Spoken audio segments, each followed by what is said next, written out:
Hey everyone, Jason here, digital marketing consultant, and in this time blocking blueprint, you're going to learn everything you need to know to get up and running with time blocking so you can get more done in your day. And I'll be showing you how I use Google Calendar to stay on top of my time and almost get all my stuff done, right? There's always one or two tasks at the end of the day that always seem to linger, but we'll get as close as possible with time blocking. So timestamp table of contents in the description, along with some other helpful productivity videos, including how we organize our Google Drive.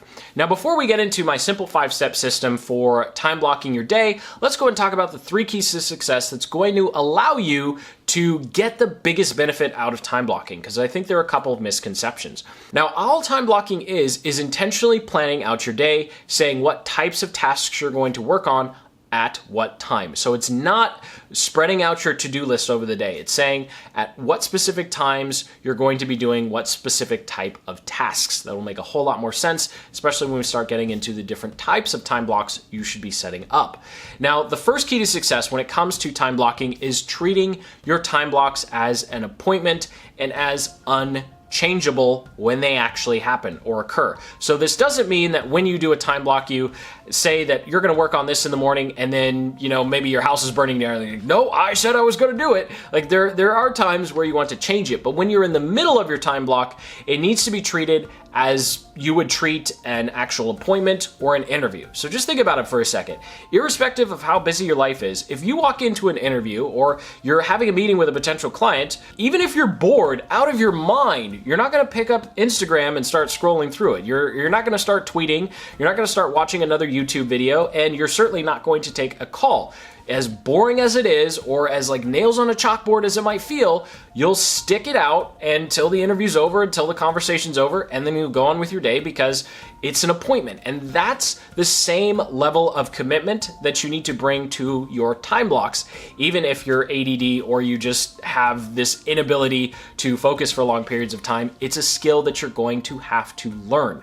Now, the second key to success when it comes to time blocking is to aim for larger time blocks. Personally, I've worked my way up to 4 and 5 hour time blocks, and it's simply because you're able to tap into a much greater capacity of your brain for processing when you're focused on one thing for an extended period of time. That's really where the power of time blocking comes in, because if you're just blocking out your day 30 minutes at a time, that's not really time blocking. That's just having a really hectic schedule, and you can lose up to 20% of your brain's processing power by simply picking up your phone and looking at it, or multitasking, switching between tasks. So if you really want to get the benefit out of time blocking, it needs to be large chunks of time. You don't have to start with 4 hours. I certainly didn't start with 60 to 90 minute chunks and then work your way up 2, 3, 4. That's ultimately how time blocking is going to be most successful for you.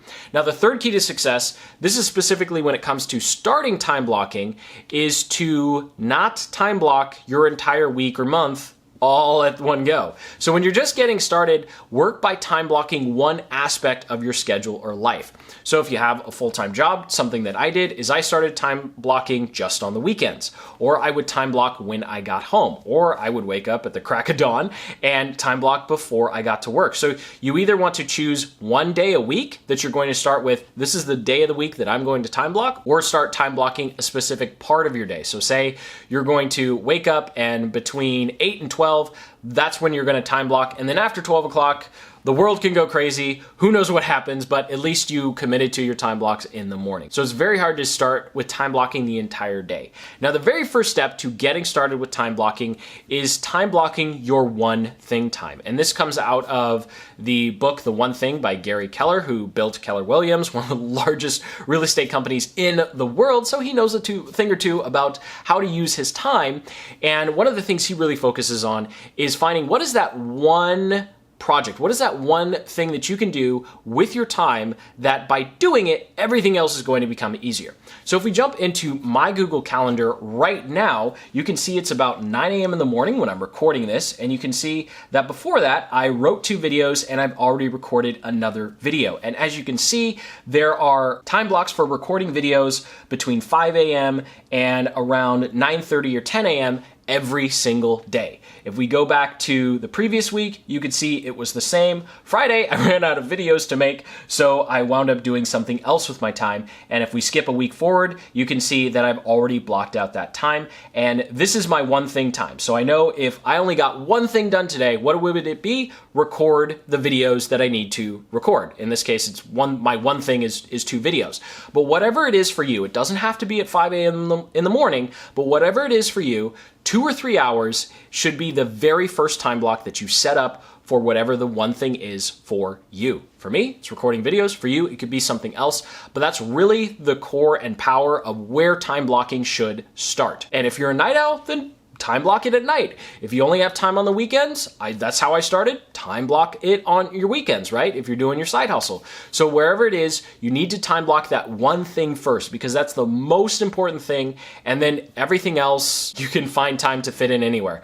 And this is just really important because you want to make sure that you get your most important thing done, even if it's not urgent. There might be other urgent things. There's always things much more urgent than making a video. But making a video for my long-term goals is the most important thing. Now, the second type of time blocks you should be setting up are talking blocks or communication blocks. And this is where you go from, oh, I'm in deep work mode and I'm just working on this one thing to, hello world, you can talk to me now. And this is where you'll have your client calls, your team calls, whatever calls you need. You're going to be checking your email. This is where you can open yourself up to team chats. And so this is where you have a particular time in the day where you get all of the inputs, right? Because your outputs are whatever your work actually is. And then the inputs is all of the feedback and questions and comments and concerns you get from clients, customers, team members, what have you. And so you want to open yourself up for strategic points in the day where you can get that information and then that can actually wind up adjusting what you do with your time blocks for the rest of the day. Now, as you can see here with my Google Calendar, I'm in an ideal work week here that hasn't happened yet. You can see my team check-ins are from 10 to 11 a.m. every single day. And so I actually make it a point not to have any calls before 11 a.m. unless it is an absolute emergency. And you know what? It took a little while for us to get used to Jason not being available for the first 4 or 5 hours of the day, but life moves on, right? And people adjusted to it. And so now between 10 and 11, I go through our Asana tasks. I go and check my email. I sometimes reply to YouTube comments if I run out of internal stuff to do. And if a client needs a meeting or a call, that's when I'll schedule it. Of course, I use a calendar so that people can just schedule appointments with me in the afternoon.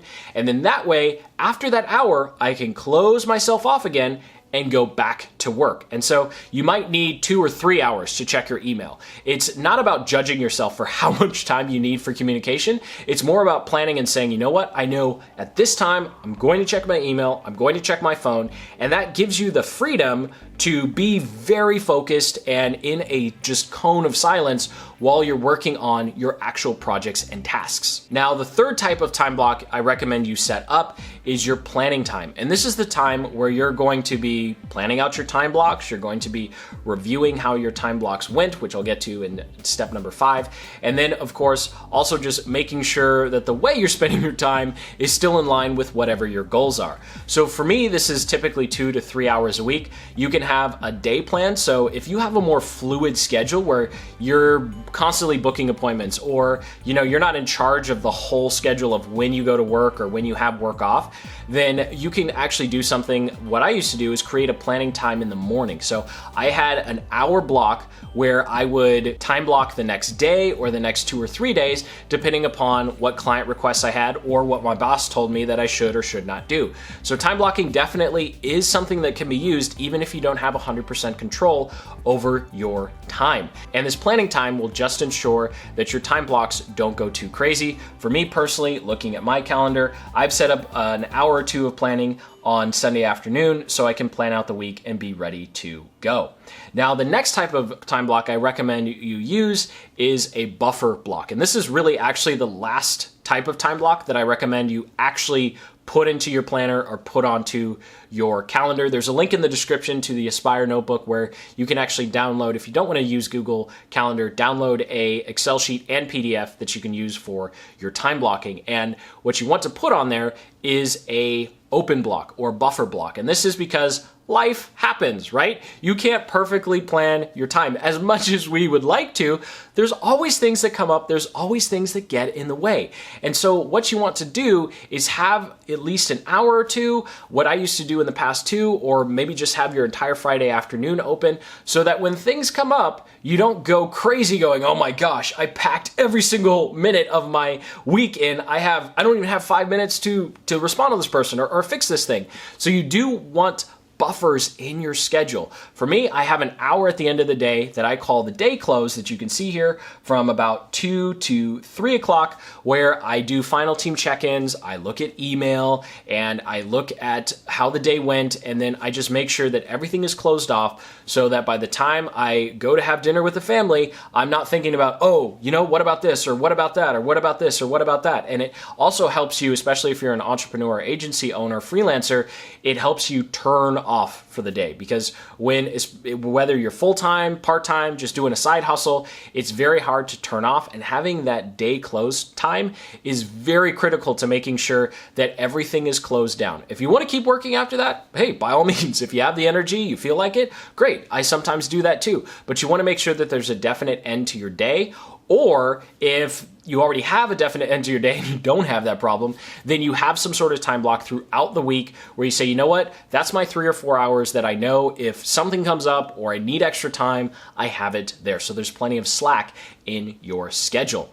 Now, the final step to time blocking, step number 5, isn't actually a time block, but is making sure that you actually adjust how your week actually went, how your day actually went. So if we jump into my Google Calendar, I'll go back a week here, and you can see that none of the times were spot on. In fact, Tuesday and Friday, I had some personal stuff that came up that's on a different calendar, that's why nothing's showing there, that wound up kind of just derailing the entire day. And that's normal. That's sometimes what happens. But then you can go back, you can look at it and say, okay, was this a derailment that there was no way for me to see? Or was it a derailment that, if I had done this, this, and that, I could probably prevent it the next time? So it gives you a good sense of how well you're doing your time blocks and how well you're scheduling your time. Because one of the biggest pitfalls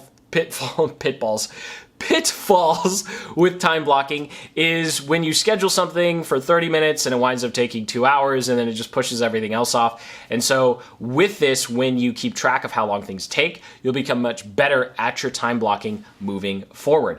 And so this is my time blocking schedule. This is all there is to it, to creating your time blocking plan for yourself. So thank you so much for watching. I sincerely hope you got some value out of this video. If you did, go ahead and hit that like button and subscribe for more productivity and time blocking strategies just like the ones covered in this video. Over on my channel, I'm actually documenting the process of what it takes to be successful building an online business. So go ahead and hit that like button, subscribe, comment below with your time blocking questions, and as always, keep building the business you love.